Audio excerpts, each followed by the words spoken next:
Up yours, woke moralists. We'll see who cancels who. My anus is bleeding!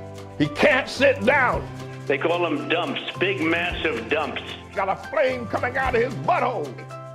Beta bear.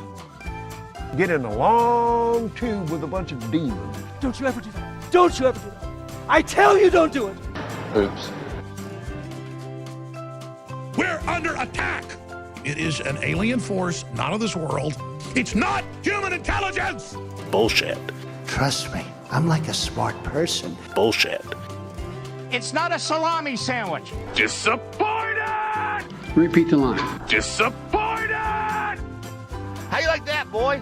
No. Give me a break. Stop it. Fired. Fired!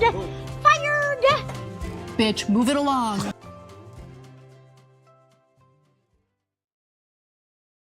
Now witness the firepower of this fully armed and operational battle station. Nancy Pelosi's gazpacho police. Stupid.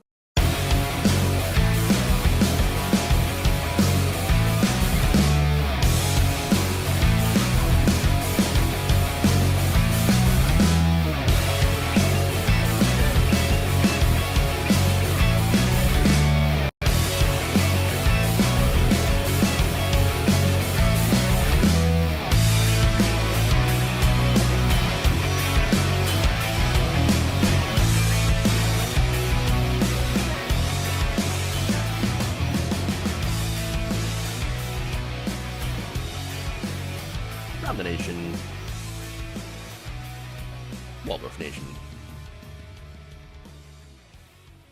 What's up, everybody? Welcome to the show. It's Friday. Got a good show for you all today. Thank you for tuning in. We're gonna have some fun.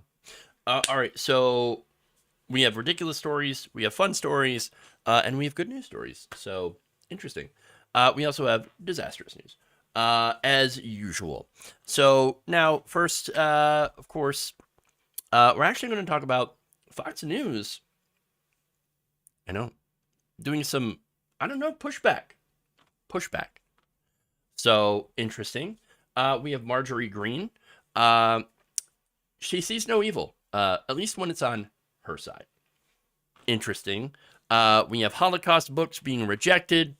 I know. It's fascinating. A lot of different stories, but apparently all of you are here for the cats. I know. So yesterday, yes, I did have to take the kitties into the vet. At least one of them, Mr. Oscar, our youngest one, he had worms. Okay. So we had to get him dewormed. And also he might have something like stomatitis, I believe, which is an inflammation in his mouth. It's very rare, actually. And if that infection does not go away, so he's got some antibiotics that he has to take for the next couple of weeks. If that does not clear up, then we might have to consider having all of his teeth pulled. So, because, again, it happens in like 10% of cats, and can be very painful. It might not, they might not be able to eat properly, groom properly. But so far, he seems to be doing fine in all those different ways. So, we'll see what happens. Hopefully it clears up in the next couple of weeks so we don't have to do that kind of stuff. Rescue kitties, we don't know how they get the stomatitis. It's super rare. It could be something that's it. And again, we're not entirely sure if that's the case. But it's like their immune system is sort of attacking them in that part of their body. So it's but he's taking it pretty good, and he's a sweet cat. So, doing my best we're doing our best to take care of him. Hopefully you caught his inflammation early enough. He's only 6 months. So yeah, maybe we've got, maybe we caught everything like soon enough, it's like we've only had them for a week. And so, we set up that appointment like pretty quickly before, like just to make sure that they're in good health, and that they're all caught up on their shots and all that stuff. And yeah, so health issues, and that's to be expected and understood from when it comes to rescues. So yeah, it's a lot of work, and yes, it can be expensive, but it is worth it to make sure that members of our little family are healthy and happy. So yeah, so that's the news on that. All right. With that said, why don't we go to news in the human world and move on? And yes, expensive. Spent like at least $150 just on the testing and stuff for the cat, and of course the medications and stuff, the deworm, and the antibiotics and all that stuff. So okay, Medicare for all cats and dogs too, of course. All right, so let's start out with speaking of people chasing their tail. We're gonna go to Republicans and their Biden investigation. Ooh.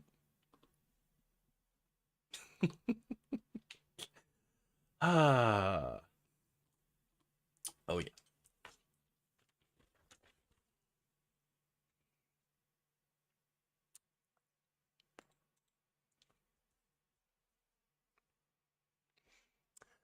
Not even Fox and Friends seems to be buying Representative James Comer's proof, so-called proof, that President Joe Biden has engaged in an influence peddling scheme involving China. Take a look. Republicans said that the smoking gun were these financial records that you were able to subpoena and got your hands on. They show that some of the president's relatives were paid more than $10 million from foreign sources between 2015 and 2017. And your party, the Republican investigators, say that that's proof of influence peddling by Hunter and James. But that's just your suggestion. You don't actually have any facts to that point. You've got some circumstantial evidence. And the other thing is, of all those names, the one person who didn't profit is there's no evidence that Joe Biden did anything illegally. No evidence that Joe Biden did anything illegal, and the key word there is illegal. But of course, James Comer will go on later, and I've got more video for you on that, to basically say, Just forget about the evidence. no.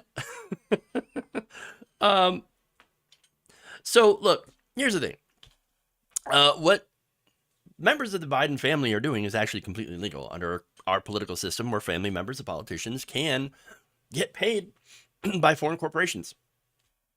It's true. And by the way, those foreign corporations, some of them are connected to foreign governments. So it happens all the time. There are a few, if any, rules on that. This is why Jared Kushner, when he was an advisor to President Trump, was able to get billions of dollars in Saudi funding. I mean, he's got billions, $2 billion deals with the Saudis, the Saudi government. So, I mean, that's pretty significant, right? It seems like influence peddling. Or what about Ivanka Trump? Ivanka Trump was granted 18 trademarks by the Chinese government within a 2-month period. And also had a personal meeting with President Xi while she was in the White House. Conflict of interest. Huh? I mean, is it illegal, though? Well, no, nobody went to jail for it. Jared Kushner, not in prison. Ivanka Trump, not in prison. All of this is, yes, it is influence peddling. I do believe that this is the case, but it's what they all do. It doesn't matter what party it is. Members of both parties, yes, you have these corporations, foreign corporations, domestic corporations, multinational corporations that don't even have a country. They all do the same thing. You want to call it influence peddling? Okay, great. But you have all of these foreign governments that lobby U.S. politicians. And there are rules, by the way, if you are a foreign lobbyist, that all you have to do is just register. To say, well, it's okay that you are from a foreign government and you want to lobby us in order to do special favors for your country. Fine, all you have to do is just sign up. And there are people that are not able to do it at all. For example, that's how they got Paul Manafort. Paul Manafort was a foreign lobbyist and, oops, didn't register. Now, if your contention here in the story, if your thoughts are, hey, this is bad, maybe we shouldn't have these foreign or multinational corporations or corporations controlled by other governments to be able to lobby our government or, you know, just hire people that are in office in order to try to get some sort of influence peddling, you know, maybe we should outlaw that. Okay, great. I'm fine with that. I'm fine with getting all the money out of politics. All the lobbying. Ban it all. Ban it all. I mean, I don't want any influence on our elected officials from, again, multinational corporations, domestic corporations, foreign governments, etc. You know who I want our elected officials to represent? Us, the voters. Seems pretty simple, right? Now, that said, if your contention is Biden bad, Trump innocent, well, then you're not interested in ending corruption. You're not interested in ending influence peddling. You're a partisan hack and you're playing games. And that's all this is. That's what James Comer is doing. And of course, he gives it away by going into conspiracy theories in this next clip. Well, if you look at the laptop and the emails between the president's son and his associates, they went to great lengths to hide Joe's involvement. They even gave him nicknames. They called him the Celtic and the big guy. But make no mistake, Joe Biden was involved. All these countries that the Bidens were receiving money from were countries that Joe Biden was actively visiting in. Many of these countries were receiving foreign aid that Joe Biden volunteered with the Obama administration to be in charge of. We look now at the Biden presidency, many of the decisions he's made with respect to China that I would argue put China first and America last would leave most Americans scratching their head. Why would any president do this? So we know that the complexity of the way the Bidens set these shell companies up were made to try to disguise not only the money they were receiving, but also Joe's involvement. Any evidence of that?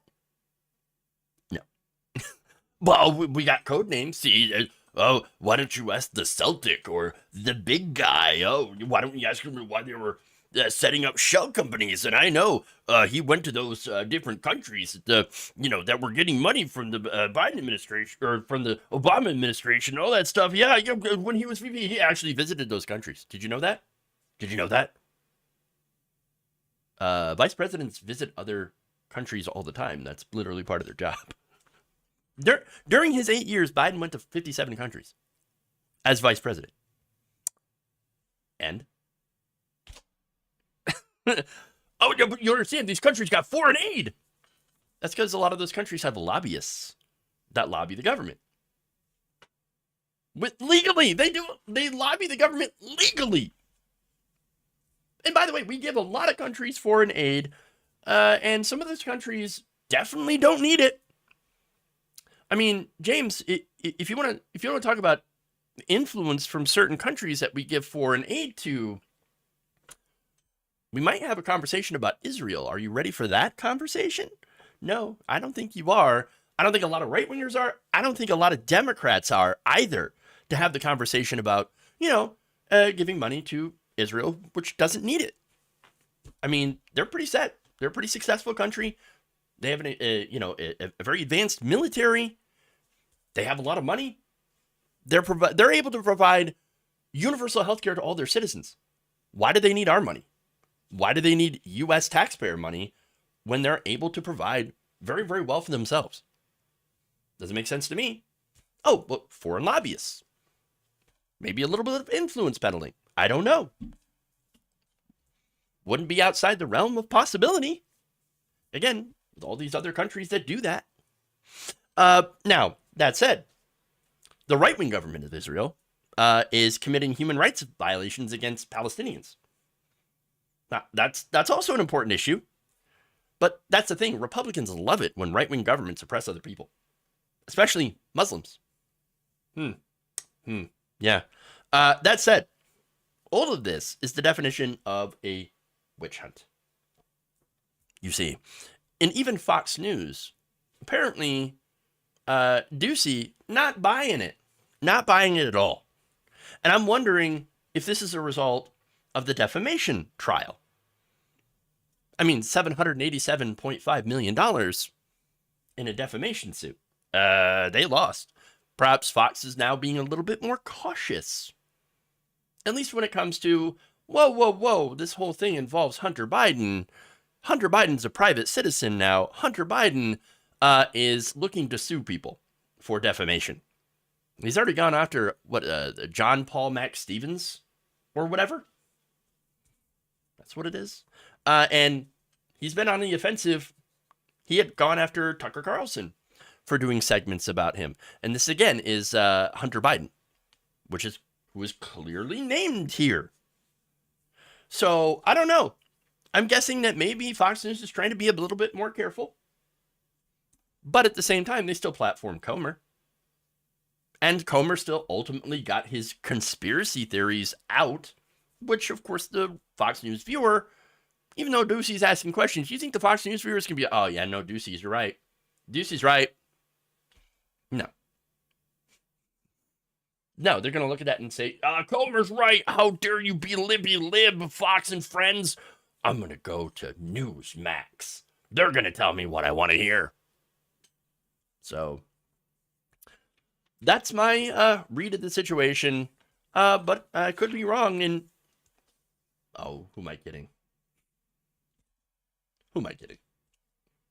Journalism at Fox? Can't let that happen. Okay. Let's move on.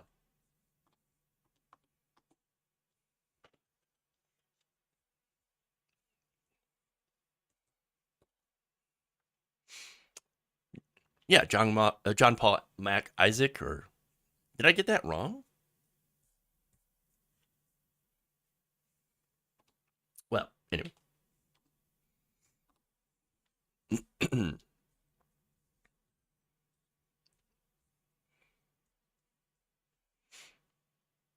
Oh, did I say Steven?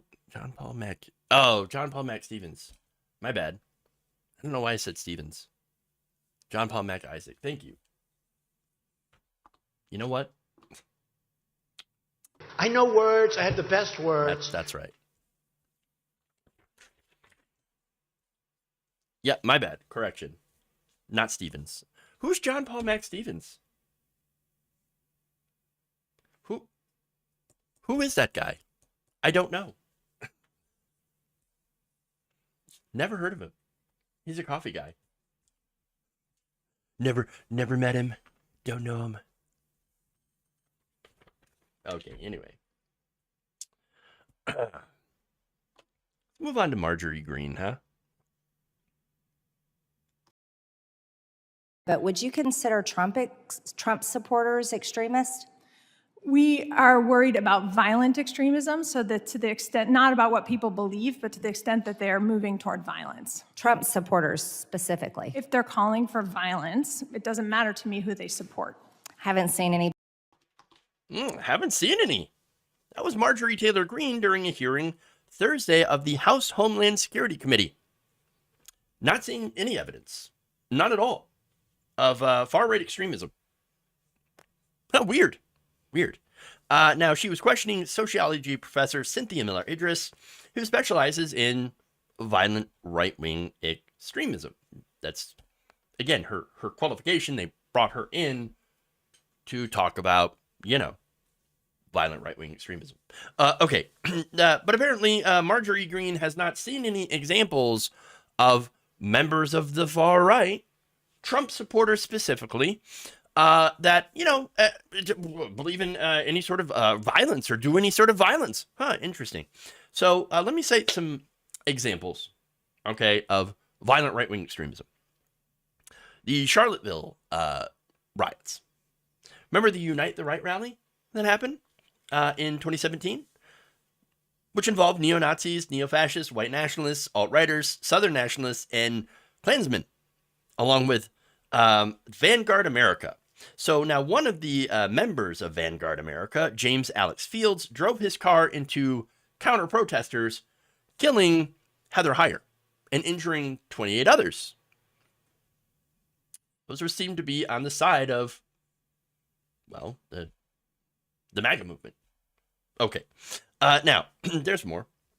Before that, on June 17, 2015, Dylan Roof, a 21-year-old white supremacist, went into the Emmanuel African Methodist Episcopal Church in Charleston, South Carolina, and shot and killed 9 people, including South Carolina Senator Clementa C. Pinckney. Roof was known to be a white supremacist who admired apartheid South Africa. That's a member of the far right. It's very violent.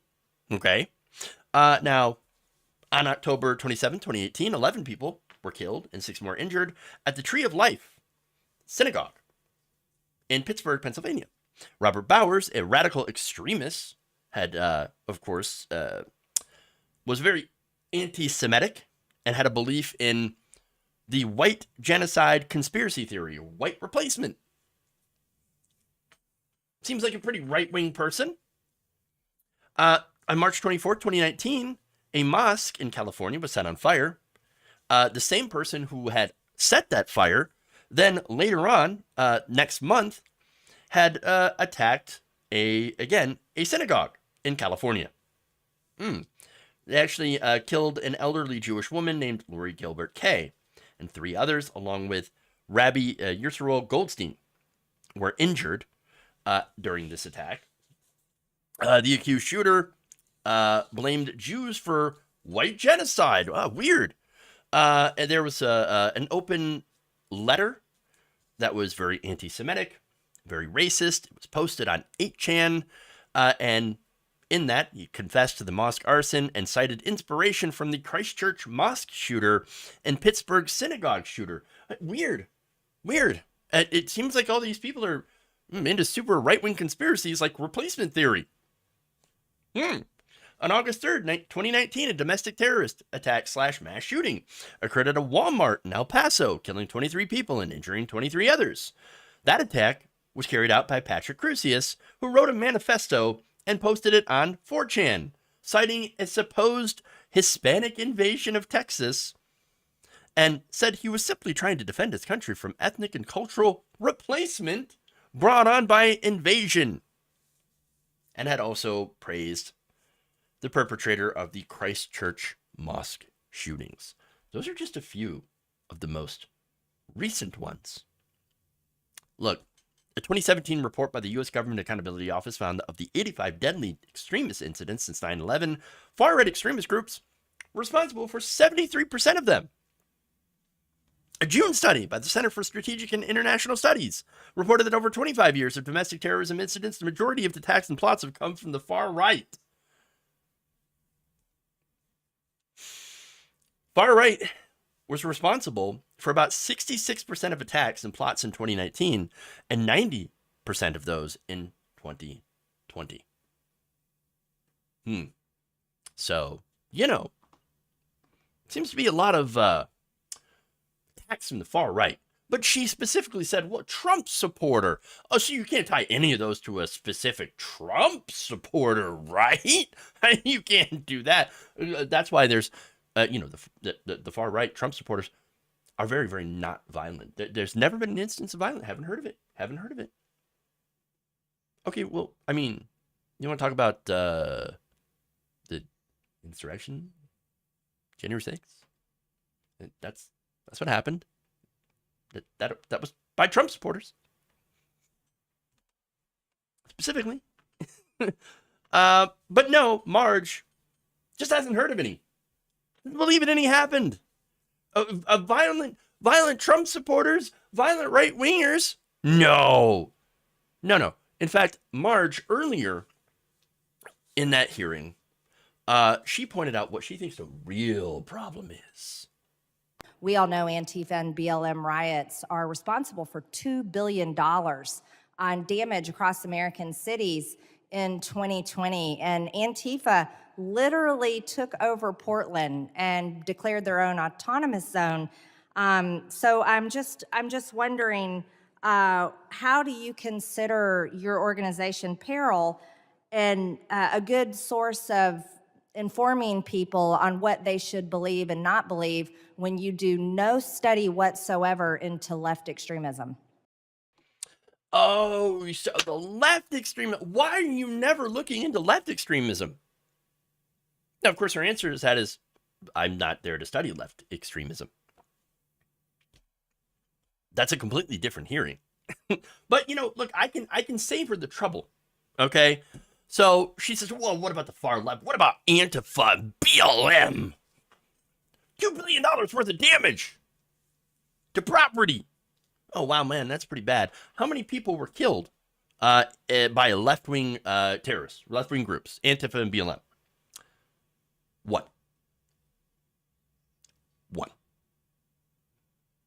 Since 1983, there have been no instances of left-wing extremism that have caused deaths. Now, in 2017, there was a congressional baseball shooting, which, again, didn't even cause anybody's death, but it was still horrible. James Hodgkinson wounded Republican Representative Steve Scalise in that shooting. So, and in 2020, Aaron Danielson, a supporter of the far-right group Patriot Prayer, was shot and killed by a self-described anti-fascist activist named Michael Rhino during a pro-Trump event that drove through Portland. So that's your Antifa BLM violence right there. So, I mean, that's what it is. That's where it is. So why aren't we talking about left-wing violence? Why aren't we talking about left-wing extremism? Because you'd have a very short conversation. That's what it would be. Just saying. And as far as, again, violence by Trump supporters, we already had January 6th. And some of those others, again, they share a lot of beliefs with MAGA, in the MAGA movement. So, look, here's the thing. To not see that the current far right is more radical and violent is to intentionally not see it. They don't want to see this. And that's exactly what Marjorie Greene does, provides cover. She ignores any of the evidence that people who listen to her, people who listen to Donald Trump, people who listen to Tim Pool, Nick Fuentes, Ben Shapiro, Hai Rychik, Matt Walsh, and many others, they're the ones that are, sending threats and doing violence. This is the right-wing extremism that we're talking about.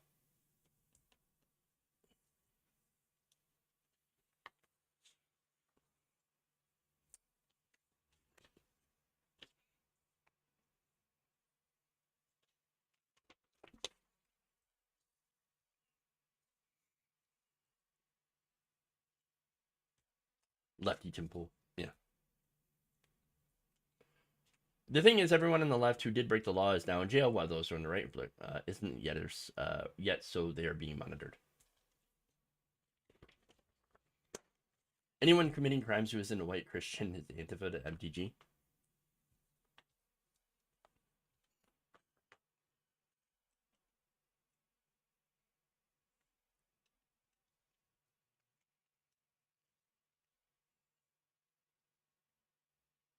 All right, hold on here.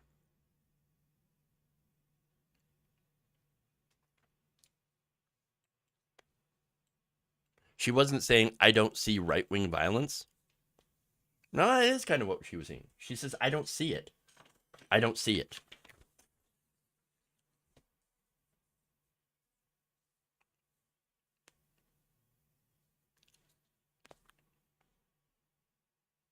Okay. Let's move on. Let's go to Bud Light.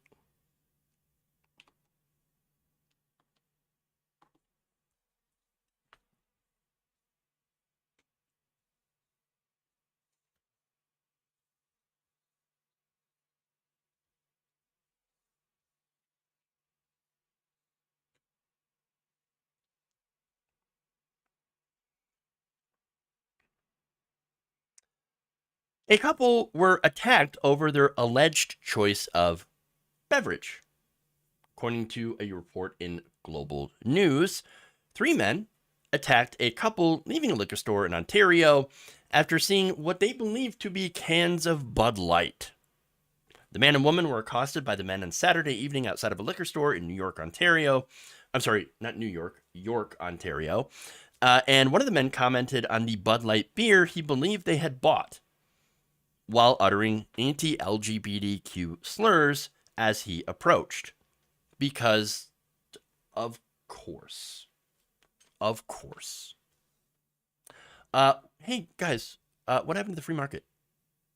What happened to personal choice? What happened to that? Oh, you don't like it? Oh, you don't like it because, it's not good enough that you choose to boycott Bud Light yourself, because that's fine. I don't care if you do that. Nobody cares. Nobody cares if you personally don't want to drink Bud Light. You want to, do videos of you smashing or dumping it. I don't really care. I don't really care. Nobody cares. But no, they're like, if I can't drink it, you can't drink it. Nobody can. You're not allowed because I don't like it. Now, the irony of this entire situation is that bigots are not bright. They're not smart. They're not the most intelligent people. You might even call them stupid. Yeah. For one thing, just hating somebody for being different when they have zero negative impact on your life, and then, that's pretty stupid.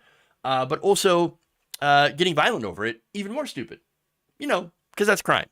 You're committing crime. But the other thing that's really funny is how they tend to get it wrong. Now, a great example of that is people who would attack Sikhs, thinking that they were Muslims. You remember the reports that came out about that?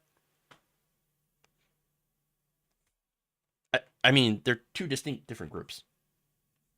Doesn't matter. Doesn't matter. Not very bright. In fact, they're pretty dumb. Now, in this case, the victims didn't actually have Bud Light at all. According to the police officer, I guess there were some rainbow colors in the cans, and so it was initiated that way. Then upon further determination as to what they purchased, they still weren't happy with that. Let's just put it that way, and the insults continued. Stupid. You know why? Beta male. That's why. That's why. See, this is what right-wing brain rot looks like. This is the woke mind virus that the right always, freaks out about. It has melted their brains because they're attacking someone over a choice of beer because what? There's a rainbow on a can. Do they get mad when they see rainbows in the sky? Do they get mad when they pass like a thing of Skittles? What is wrong with these people? Apparently a lot. They're so triggered that a transgender influencer had a can with her face on it. That wasn't available to anyone else. I mean, who are the real snowflakes? You're the snowflakes. Seriously. Now, look, this is a terrible story simply in the fact because people were harmed over this. I mean, it was so stupid. The woman stepped between one of the suspects as he moves toward the man. She was then assaulted physically, and then the other two suspects got involved and assaulted both of the victims. Now, wait a minute.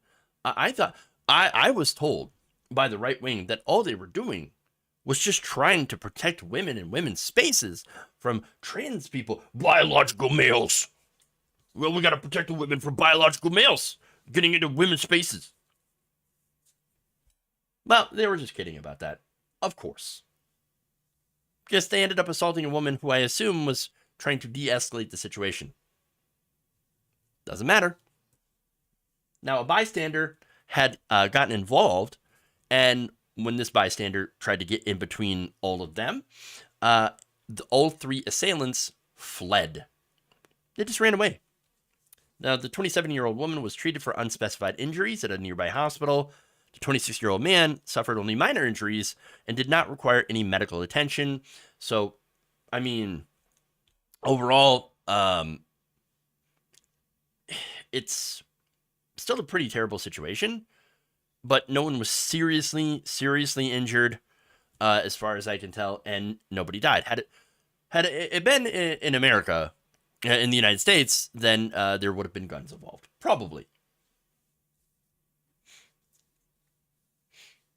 But still, a group of thugs assaults people, assists women, and then runs away like cowards. What do you think they are? Beta male. Beta. That's right. These are your strong Western men. No, they're snowflakes. They're pathetic and weak. And I hope they get caught, and I hope they get charged with assault. Because that's exactly what happened. Yeah, they're real men of genius. Real men of genius.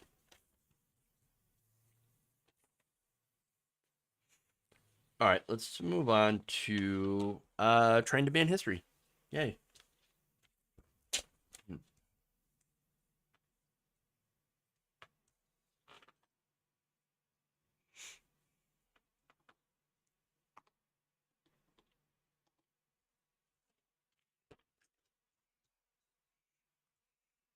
Yeah.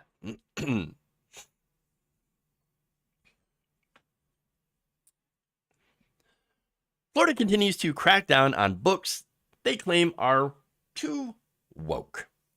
Now, the newest textbooks to be rejected involved the Holocaust because apparently teaching about the Holocaust in some capacity using certain textbooks is the tool of the wokers and cannot be, it's unacceptable, apparently. Can't let that happen. Okay. Now, in an article by the Jewish Telegraphic Agency, they point out that one of the rejected Holocaust textbooks was called Modern Genocides. The other was an online learning course titled History of the Holocaust, intended for high school students. So, why were these rejected? Well, Florida does require the teaching of the Holocaust. If that's one, that's one law that Ron DeSantis is like, look, everybody needs to learn about the Holocaust. Okay, then why these books? Well, Modern Genocides was rejected, apparently in its part for its discussion of special topics, such as social justice and what they claim critical race theory. But wait, critical race theory is not taught in high school. It's a college level course. These textbooks are used in high school. Critical race theory? What? Now, another social studies textbook intended for grades 6 to 8 was forced by the department to alter a reference to the Hebrew Bible that originally included a question for students. This question asked, quote, what social justice issues are included in the Hebrew Bible? And okay, what's the problem other than why are we talking about the Hebrew Bible? I don't know. But they had a problem with social justice. That's right. They had to replace it with the term key principles. They're literally getting triggered by the words social justice. Imagine being such a weak person that you get mad at the idea of social justice. Hey, well, we don't like social justice around here. Why? What's wrong with it? Shouldn't you want social justice? Should you believe in that? No. Because remember what they think social justice is. Anything that helps black people. That's it. Oh, and by the way, other marginalized communities, they also have no interest in helping. So when it comes to social justice, blah, hate it, because it means not helping white people. Yeah, that's what they're doing. So now DeSantis has advanced Holocaust education, according to JTA's report, while also enabling parents to effectively remove Holocaust literature they don't like from school libraries. The law that allows them to do this is called the K-12 Education Measure. And so that gives parents the ability to challenge instructional materials and books in public school libraries. This is the same law that got Anne Frank's diary, the graphic adaptation, removed from a Florida high school back in April. The removal at the Vero Beach High School was spurred by at least one challenge from a parent in the district affiliated with Moms for Liberty. In the challenge, the parent had reportedly written that the book was, quote, not a true adaptation of the Holocaust. Now, a spokesperson for the Indian River County School District, Kristen Maddox, told the Jewish Telegraphic Agency that the book was determined to, quote, be not age appropriate. Well, that's of many different excuses, because there's a laundry list of excuses that they have. She also claimed that it was not the actual diary of Anne Frank. It's just a fictional novel that has some inappropriate content in it. It's not age appropriate. It's got inappropriate content, and it's not an actual diary. And it was also removed due to the minimization of the Holocaust. It's not factual enough. It is not hard enough on the Holocaust. But here's the funny part. She then admitted that she had not read the book and did not immediately know what inappropriate content it was banned for.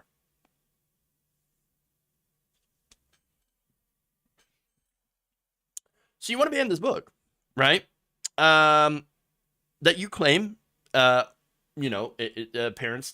said were not real, not age appropriate, it minimizes the Holocaust, all that stuff. Okay, do you have any examples here? Oh, no, I don't have any examples. I never read it. Well, then why are you defending the decision if you never read it? I mean, this is ridiculous. What the hell? No, the reason they're pulling these books is because there are parents that are unhappy that children are learning about the Holocaust, a very real event that happened. And you know why? It's because these people, these parents, these groups are Holocaust denialists. It's pretty prevalent on the right wing. I mean, look, on the right, Nick Fuentes is one of the biggest examples, but you also had Kanye West. Others who push Holocaust denial. So I wouldn't be surprised that these people, these groups, are using DeSantis's law, which allows them to do this, to pull these books out of the schools in order to further Holocaust denial. It's just one of these big, attempts of mainstreaming and mainlining anti-Semitism in the form of, attacking the media and talking about, I don't think that it's not real. It's not real. And they're just controlling you and they're telling you what to think and they're making you feel bad for them. No, it's all anti-Semitic BS. And, laws like DeSantis trying to get the woke out of school are allowing for people to remove these books and to remove this knowledge. We shouldn't be banning the books. We should be pro-knowledge, pro-education. Okay, there's more.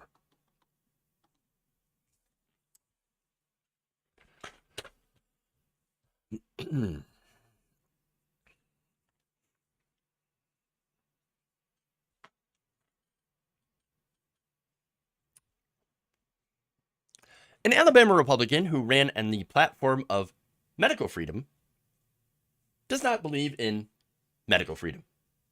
I know, big surprise.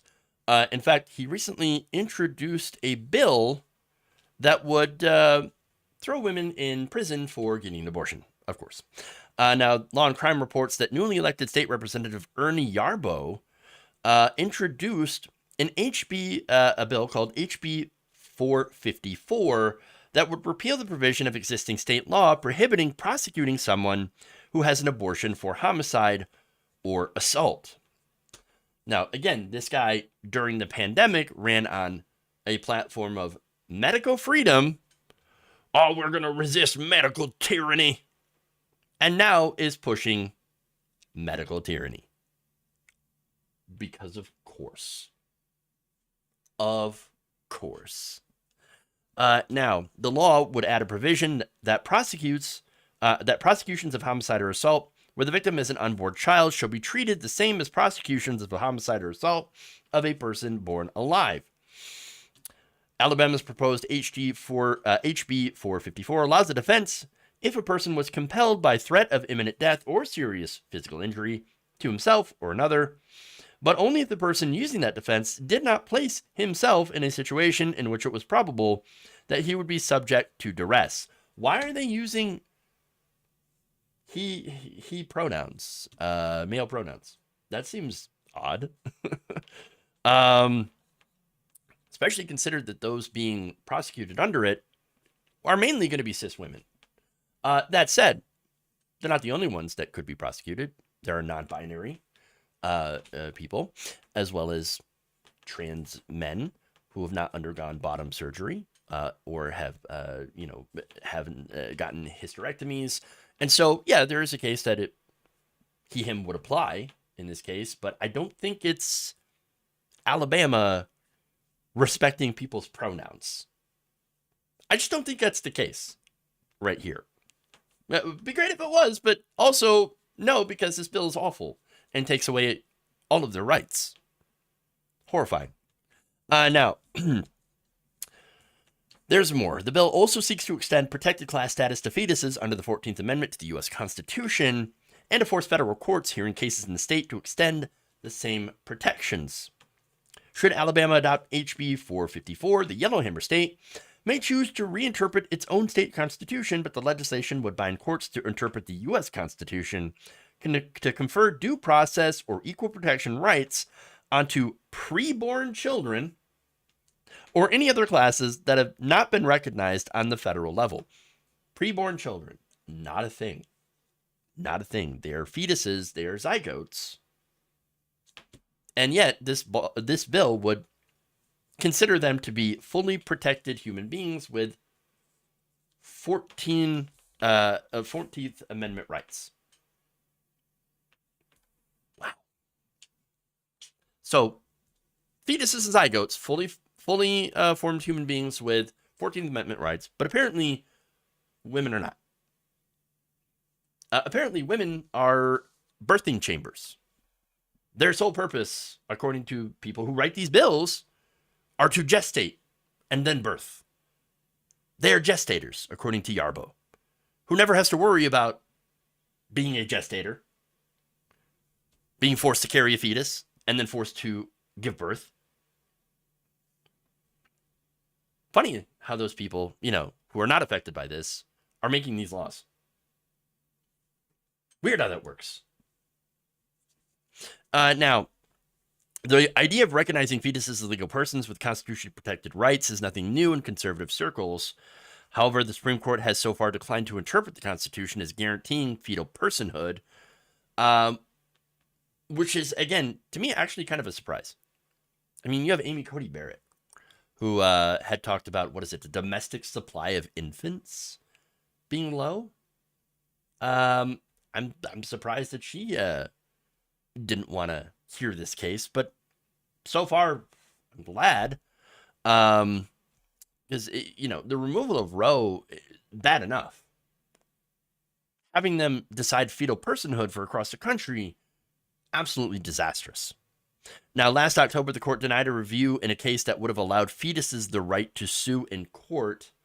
Fetuses, fetal lawsuits, everybody. Wow. That's insane. But this is what they're going for. This is what they're trying to do. And several other states, including Texas and Louisiana, have considered similar legislation. South Carolina even debated a bill that would make abortion punishable by death. Oh, look at all these pro-life, pro-freedom Republicans wanting to lock women up and have them killed by the state for not wanting to be forced into giving birth. To be gestators. What? And those talking about, you don't understand. The Democrats want abortion up till the moment of birth. No, we have laws against murder. You can't take a baby that has been removed from a woman's body and then kill it. That's literal murder. And that's, by the way, not what's happening. These up to the moment of birth abortions are an absolute fantasy. It's a right-wing fever dream that have emerged from the bowels of Tim Pool's beanie.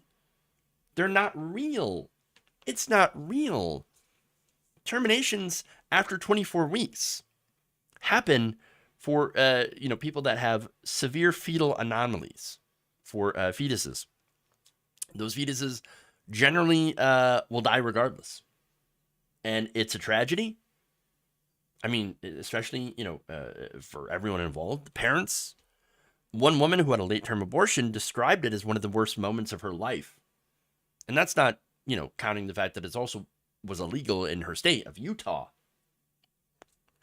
She said, quote, "I had one dead twin. The other had severe spina bifida. It was so bad that his brain had developed outside of his head, and his spine was open clear to the lumbar level. There was zero hope and no medical miracle that could save him, and still she was forced to give birth." I mean, generally when your brain has developed outside of your skull, that's not compatible with life. And yet apparently a lot of these Republican politicians seem to act like their brains are outside their skulls. Certainly doesn't seem to be in their head, and if it is, they're not really using it. Now, her own life, by the way, was at risk from this pregnancy. But Republicans don't seem to care about this at all, because it's not about life. It is about control. You will have this baby, even though the most likely outcome is it will die in your arms. And that's if it doesn't take you, with him. Because I am so pro-life. We're so pro-life that we will kill you if you have an abortion that could save your life. Or, and we're so pro-freedom that we will throw you in prison if you do. I mean, it's insanity. Now, look, if you want to make a case, by the way, that there are some birth defects that, hey, look, there are birth defects and that's compatible with life and you shouldn't be able to abort that. One example they like to use is Down syndrome. Okay, now, look, I believe that it's still not my choice if someone wants to abort someone that has those kinds of, developmental difficulties, right? Developmental issues, disabilities. But again, I would love them all the same. In my personal experience, I would not want to, have an abortion, but it's not my decision. It's not my decision. I'm not those people. Now, that said, I believe in Medicare for all. I believe in free healthcare for everybody. I believe in housing as a human right. I believe that, people should have all the tools that they need should they choose to raise a child with a severe developmental disability. Because I believe that those people deserve a happy, healthy life, just like anyone else. I want that. I personally do want people with those kinds of disabilities, any disabilities, to live. And I want them to have all the things that they need to be happy and healthy, to live good lives. That's what I want. But it's not my place to choose for other families if they prefer to have abortion or not. That's not my choice. It's not any of our choices, except for the person that is having that child. Now, I think that my position to make a country where you have people that have enough, resources to choose life, I think that's important. That's a pro-life position. Now, you want to contrast that with the current right-wing pro-life position. As soon as they have that baby, well, they will not help that family at all. No help for you. No food stamps, no welfare, no health care, nothing. You get nothing. That's not a pro-life position. No, it's a pro-control position. We're going to control your life. We're going to control your body and pretend that we're the moral ones. That we're the ones that are actually the ones who are really pro-life, pro-human. No. It's always about control. Because if it was actually about life, you would ensure that every child is taken care of. And every person who is alive is taken care of.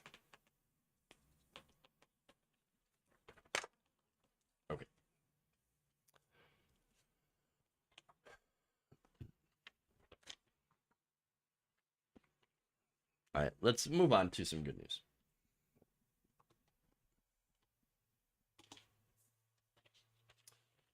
No, not bootstraps, Jose. Booty straps. You know, because baby booties with the little boots. Yeah. Booty straps. What they are.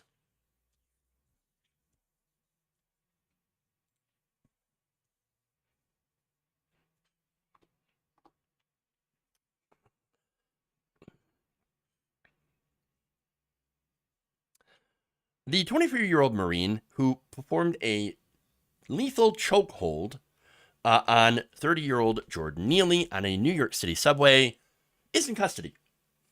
Now, Daniel Penny turned himself in to authorities on Friday and is now facing manslaughter charges, which bring the possibility of 15 years in prison. Manhattan prosecutors announced Thursday that they would bring this criminal charge against Penny for his chokehold of a man, Jordan Neely, who witnesses claim was acting erratically but was not a danger to Penny or anyone else on the F train that day. Thomas Kenneth, one of Penny's attorneys, said Penny turned himself in, quote, voluntarily, and with the sort of dignity and integrity that is characteristic of his history of service to this grateful nation. So yeah, we already know that this is a thing. Asked how Penny was feeling, Kenneth said his client is dealing with the situation, like I said, with the sort of integrity and honor that is characteristic of who he is, and characteristic of his honorable service to the United States Marine Corps. That's a long way of saying nothing. None of that has anything to do with what he did.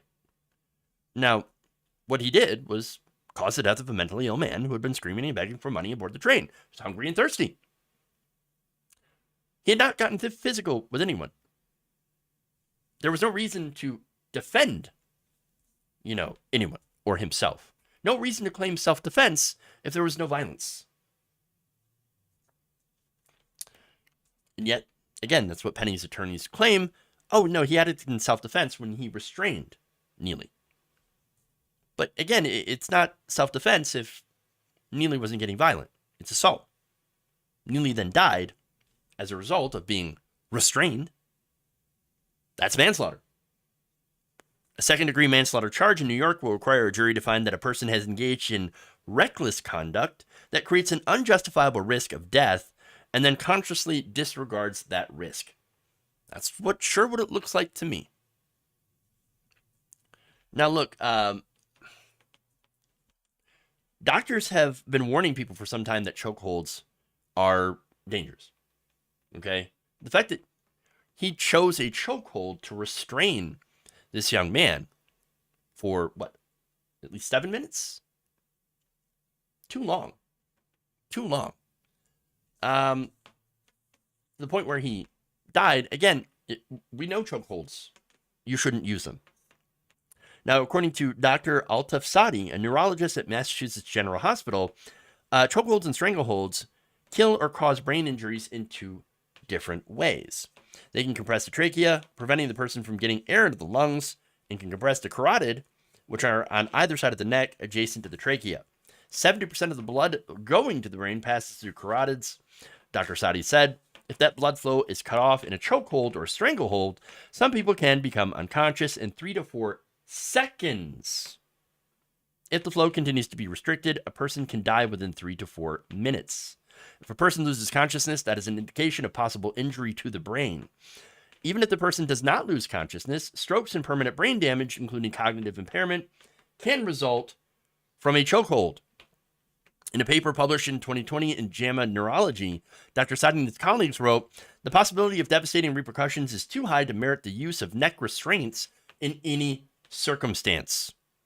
The American Academy of Neurology has also come out firmly against neck compressions. In a position paper, the organization wrote that the mantra in its field is time is brain, meaning that brain tissue dies quickly when blood flow is stopped. The group notes that in strokes, when an area of the brain is deprived of blood, 1.9 million neurons die each minute before blood flow is restored.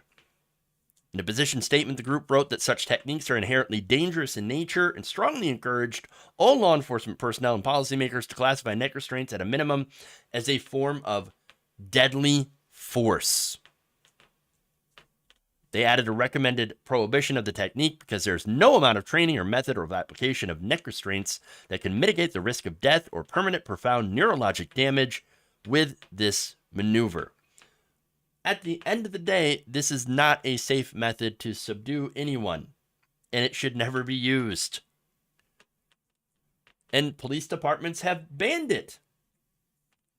The Department of Justice banned it in 2021.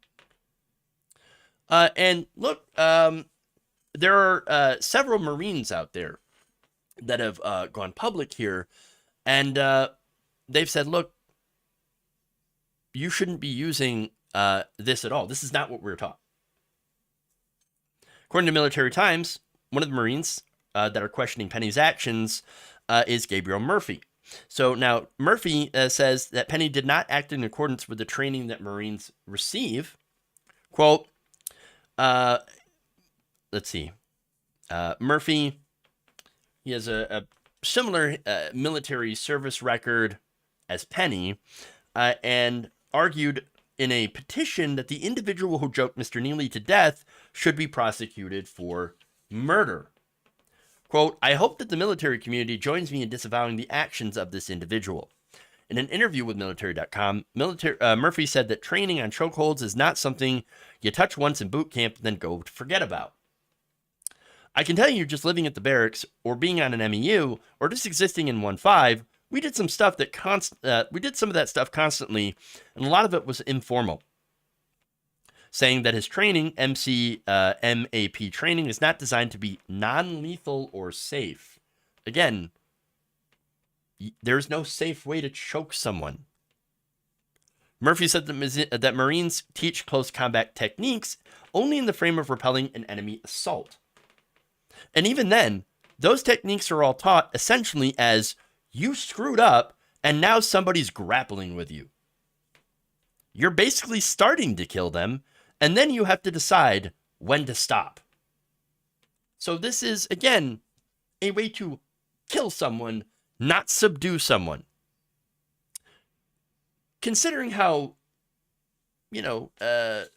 Penny was trained by the same people who trained Mr. Murphy, he knows very much that a chokehold is used to kill someone. It is not a way to try to, subdue anyone. No, it's you kill them with it. The Marine Corps MCMAP manual says that when executed properly, a blood choke takes between 8 to 13 seconds for the aggressor to lose consciousness. CNN reported that a witness said the two men were on the floor for about 7 minutes. So, 7 minutes, 15 minutes, it doesn't matter in the case where it only takes seconds for you to lose consciousness and only a couple minutes after that for you to die. And the thing is that I'm understanding here is Penny knew exactly what he was doing. And so that's the information. Hopefully, again, more Marines continue to speak out, as Murphy did. And 7 minutes was on video, total of 15. Okay? Again, it doesn't really matter at that point, because what you have here is a situation where it only takes a couple of minutes for someone to die. And if you're familiar with this, as Mr. Penny was, you would know that.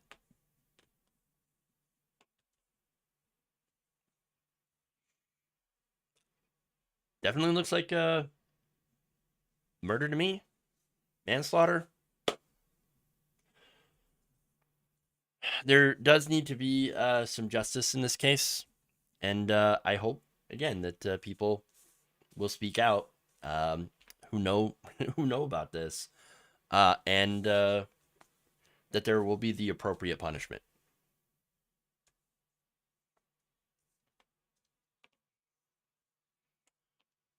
Okay.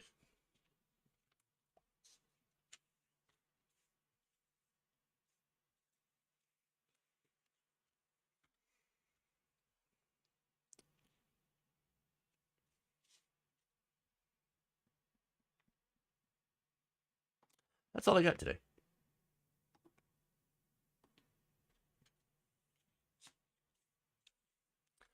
Let's go to some comments here as on YouTube and super chats. Cassandra Kapranica with the very kind $5. Thank you very much. Appreciate that.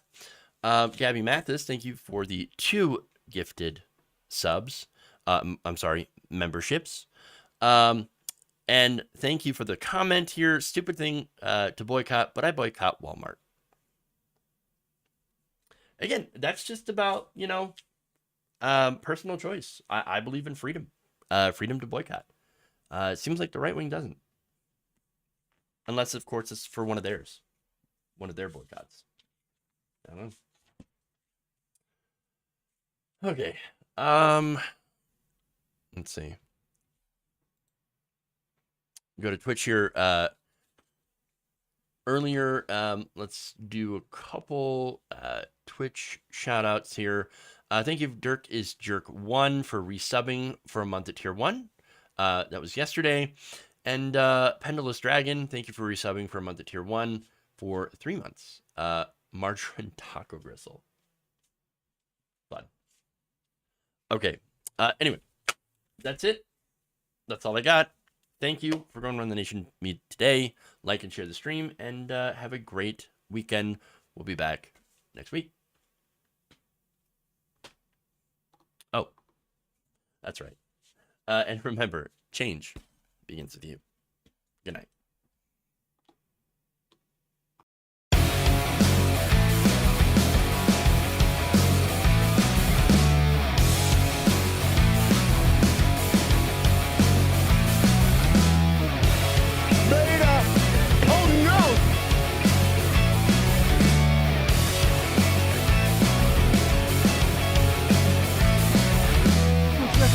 Don't you? I tell you don't do it. I'm not working on McDonald's money.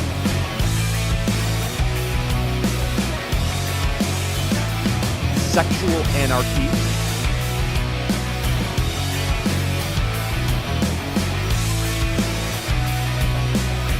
And why their due process rights are being so flagrantly and horrifically violated.